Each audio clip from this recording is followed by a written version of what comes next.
government kasi madali silang nasi-sway ng ano eh, ng virality, 'di ba? Parang kung nasaan yung atensyon. Ay, para sa akin mali din yun eh. Kasi may iba pang mas malalim na issue na hindi naman nagba-viral eh. Yung virality comes dime a dozen na lang eh. Kasi kahit ano lang nagba-viral eh, di ba? Kahit nga walang kwentang bagay, nagba-viral. Exhibit A, yung nag-viral na babae na lumabas sa drainage, di ba?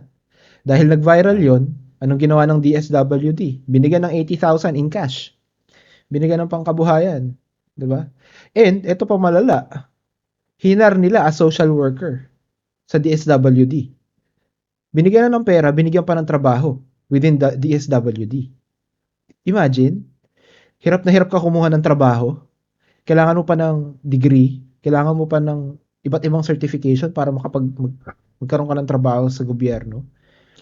Tapos eto, nag-viral lang, lumabas sa drainage, binigyan ng 80K, may kasama pang trabaho. Diba? This is what our government is right now. Right? So, I don't know. Wala. Hindi ko alam kung ano na, kung ano nang mangyayari sa atin in the future.